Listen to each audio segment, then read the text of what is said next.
On this episode of Crappie Kings Television, back in Sweet Home, Alabama, on Pickwick Lake, with my good buddy Brad Whitehead, side pulling for crappie. Side pulling, it was actually designed here on Pickwick. It was designed by a guy named Roger Gant. Fish. Adam, what? What is side pulling? Like, I mean, Brad's got the trolling motor mounted on the side of the boat.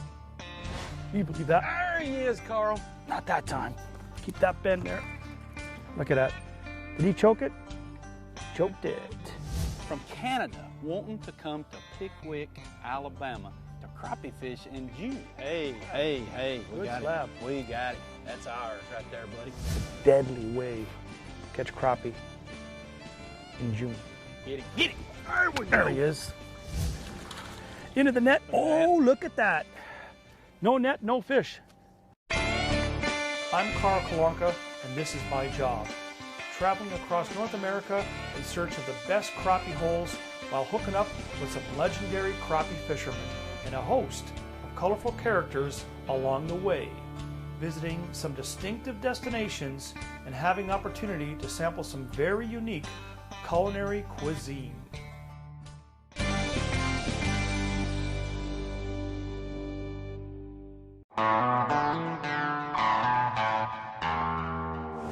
Pickwick Lake, here we come.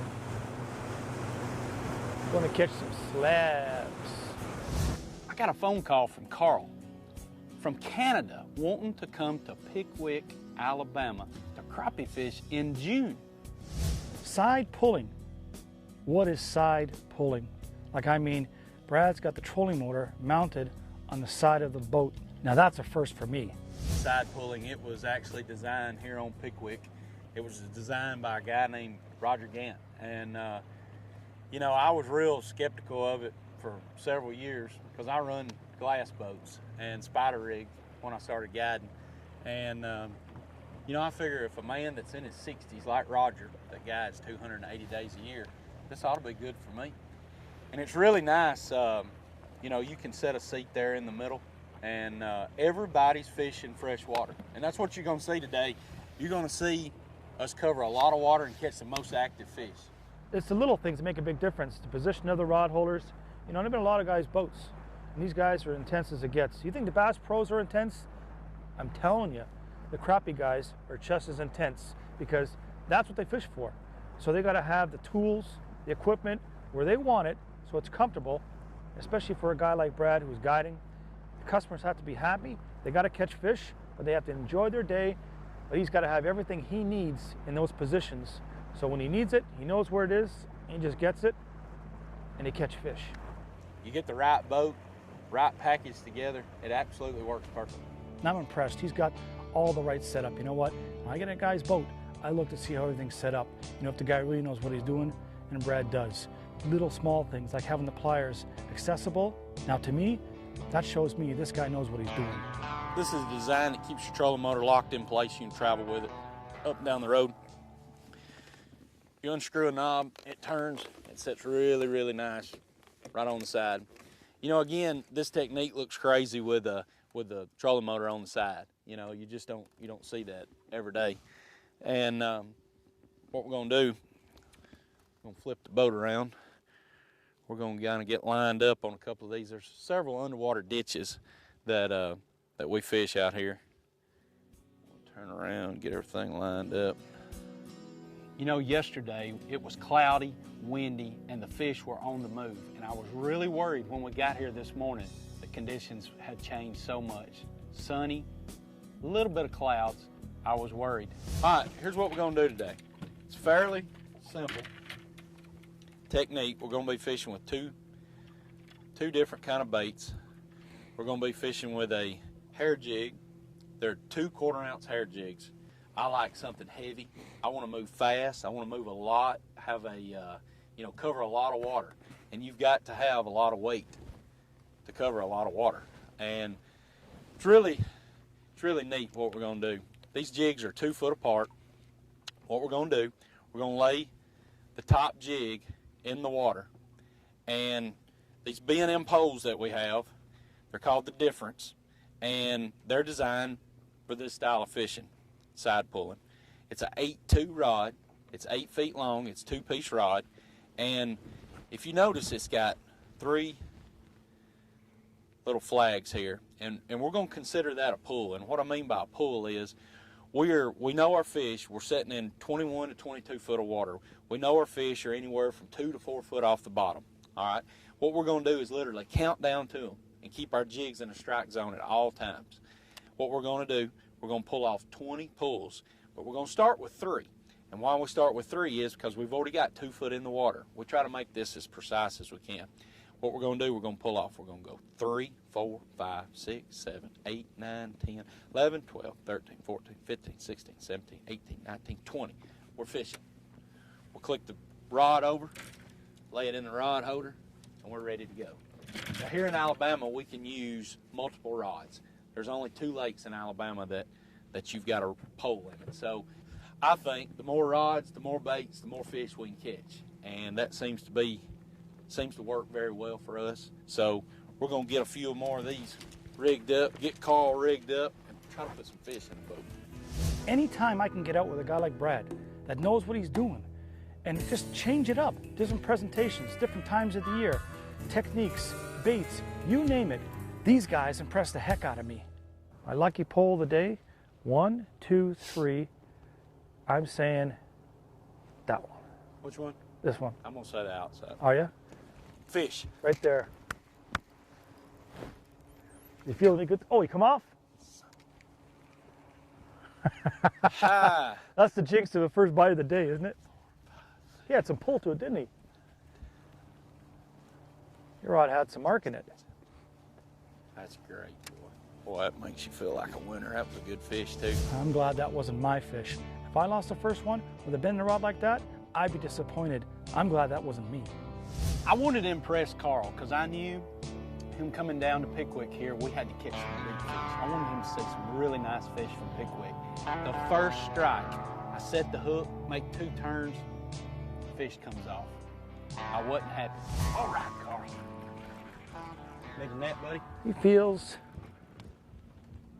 just like a, good slab. Hey, good slab. We got him. That's ours right there, buddy. How about that right there? Oh, that's a nice little fish, isn't he? Look at here. Yes. Pretty Picture fish. Pretty fish. Look at that. Did he choke it? Choked it. That's why you gotta have them pliers. Into the box. Oh, right here under it. Right here. Beautiful fish. Your side or my side, doesn't It don't matter? just push Okay.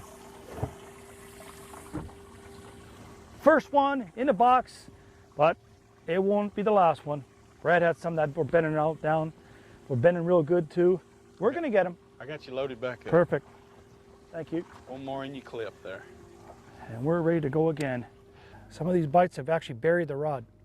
Boom! We'll lose them right at 5 feet in front of the boat. And the other ones choke it. Aha! All right, it, Carl. Netter? Nah, we're all right. Oh, nice fish. Ho, ho, ho. Look at the mouth on that. Oh, buddy, nice crappie. Ho, ho. Whew, didn't let me down. I was Yeah, a little man. nervous with that one. A little nervous. In the meat, you need the pliers? I got it. Beautiful fish. And you called it. You said, get ready. I was ready, but it was on that rod. As long as it's in the boat, doesn't matter, Brad. That's right. Nice fish, too. Thank you. Wow. No daydreaming, eh, Brad? No, you've got to really stay on with these rods, especially on days like today where we're getting these short strikes. If you're looking off, daydreaming, looking at birds or looking at boats go by, you're busted.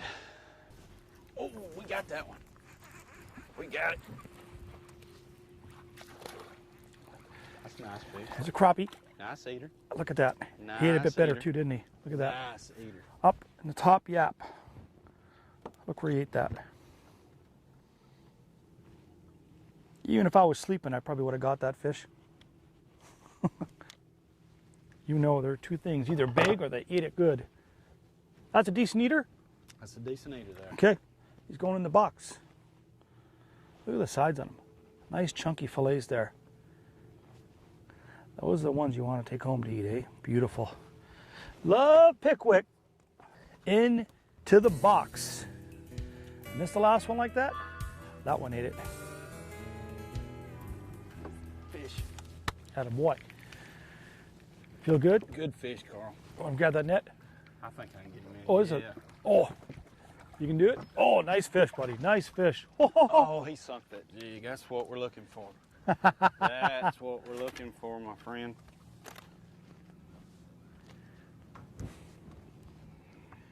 Oh, he's got some length too. That's a nice yeah. crappie. He hit it like he meant business. Beautiful fish, man. Look at the hump on his back. Good stuff, buddy. That's what we're after. Pickwick Lake, Alabama. In June. In the box, huh? I think we're going to take him with us. Yes.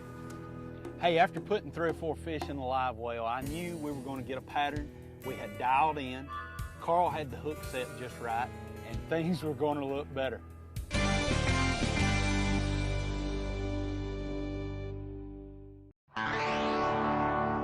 It's June. I'm in my shorts, t-shirt, catching crappie. Pickwick in June for crappie. It is accessible because you can do it with a guy like Brad. Carl, when things get slow, there's only one thing I know to do. Go to the go-to bait. Tie on a few of these road runners and see if we can get these fish shook out of these treetops. Sounds good. That little blade just could entice a couple bigger bites, you know that? It could. It could. Road runner, the crappie's after you. Road runner, when he catches you, you're through. Meep, meep. Man, that's good. Hey? Right rod. Right rod. Ooh, good fish, Carl. He's right below the boat, too. Need the net? He'd come off. You talk about light bite. You know, you can just tell sometimes. The hook's real close to the edge of the mouth and stuff like that. And you watch the rods and it's going boing right down. You think, got a fish. You have him halfway to the boat, boom, comes slack. There ain't no worse feeling in the world for a fisherman than that rod going slack. You just bumped it. Real sharp and fast. Not that time. Oh, you mama. Wow. Wow. Whew. Can't catch them all. You believe that? There he is, Carl. Not that time. Keep that bend there. And you don't feel too bad, do you? Hey, that's all right. Oh, he got on the line That's too. all right. That's all right. That's all right. Look at there. Look at there. Eater size. That is. Thank you, sir. That's all right. Yeah, man. Pickwick at its finest. You know, this time of year, the fish are post-spawn, so you're really not looking to catch a whole lot of nice fish. But after these, I thought, hey, we have really got some nice ones. Netter? I think I can get him in. Oh, good fish. See, I'm going through the little guys. There you go. Nice I one, told Brad. you.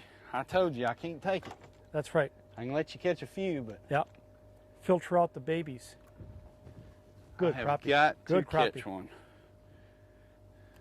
Oh, look at the mouth on Beautiful, beautiful, beautiful fish. that. That's a dinner guest, isn't it? That is dinner. Dinner guest. Mm-hmm. Like seriously, how can you beat this? Look at it out. Look at this, man. It's like paradise. It's June, and we're catching crappie. 20 feet of water. Man, oh man. This technique, you gotta consider to try. Good fish, Carl. You are getting me today, Light bite. boy. I mean, getting to me. I think he's on the other one too. Oh, see on this one? There you go. He's on this one. Mere crappie. Oh my goodness, look man. at that. You can't even see the jig, Brad. That's what we've been looking for.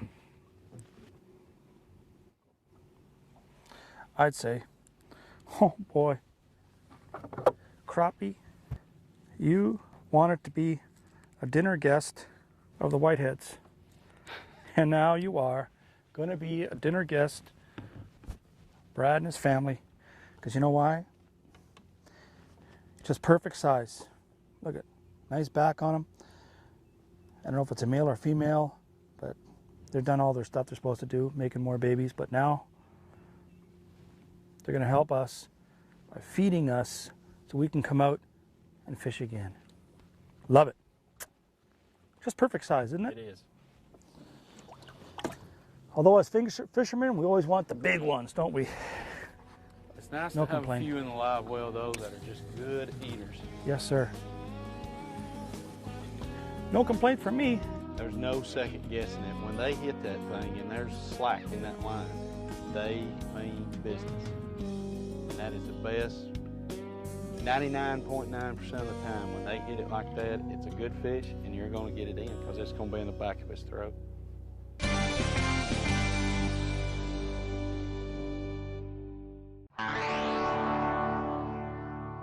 We're back and headed over to O'Brien's Family Steakhouse in downtown Tuscumbia, Alabama for some good old-fashioned Southern hospitality and good eats. Today I'm going to be preparing Derby chicken, which is one of our specialties we had put on the menu. It's a 6-ounce grilled chicken breast. It's marinated with barbecue sauce on our broiler. We actually put 2 slices of hickory smoked bacon on there, and then we melt a Swiss cheese over the top of it. Plate it out with a pickle and barbecue sauce, a piece of Texas toast, and a side of your choice. Now let's go in the kitchen and I'll show you how to make a Derby chicken. Well, basically we start with a 6-ounce raw chicken breast and bring it over to the broiler, put it on. We allow that to kind of cook for just a little bit. We put a little seasoned salt on it. And it cooks for just about, takes about 11 minutes start to finish on it. But we'll let it get started on one side. Then what we do is we'll take our tongs and kind of move it around a little bit, cook it real well on both sides, make sure that it's got enough cooking and sear on it, and then we'll start the Derby process. Once it gets cooked pretty well, we do bacon on the flat grill. It's a hickory smoked bacon. And then we take barbecue sauce and we marinate the chicken breast really well with the barbecue sauce. And it's just a sweet sauce. Let both sides cook just a little. And we get our bacon, 2 slices of the hickory bacon, put those on, and then we get the cheese and put on it. And you can see the bacon starting to sizzle, and the edges of the chicken will sizzle, and the Swiss melts down around it. And once it gets nice and melted, we take our spatula and pull it off. Every chicken comes with a pickle and barbecue sauce. We put a piece of toast on the plate. Then we take that sweet, open it up, and set it in the window, and that's our Derby chicken. Wow, talk about impressive. I can't wait to dive into this famous O'Brien's Derby chicken. Now let's get back on the water. I told Carl, hey, with the sun getting up, we probably need to go to a little bit deeper water. So we made a move, and this is what happened. Oh. Wow.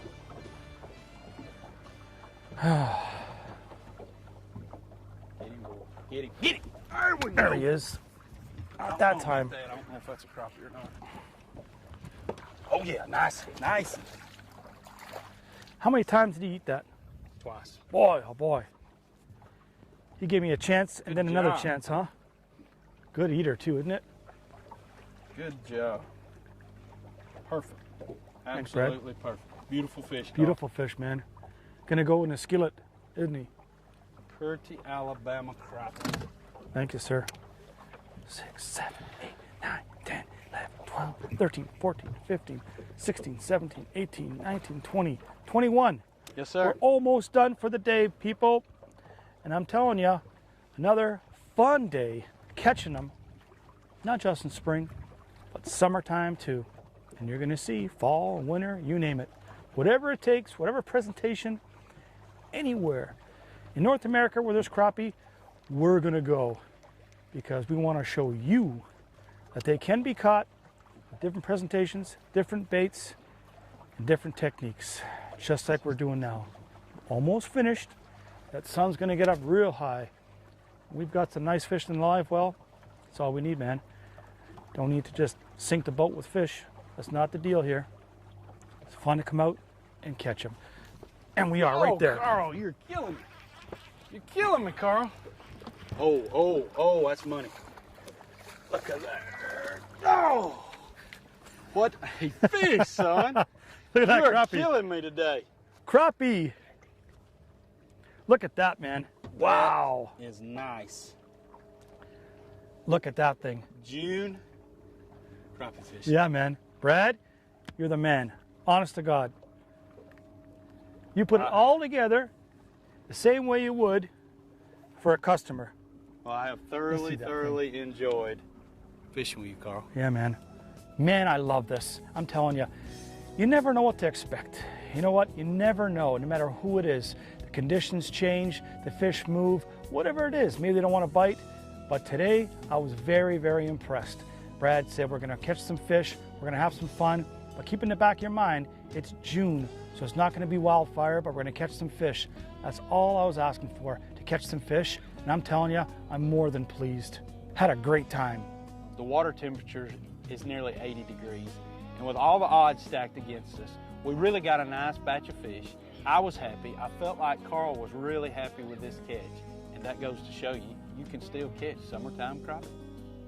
And a big thank you to the Coldwater Inn for providing accommodations to the staff of Crappie Kings Television. Crappie Kings Television, in association with Arden, Rule the Water, B&M Poles, wherever fishing takes you, Roadrunner Fishing Lures. Visit us at crappiekings.com.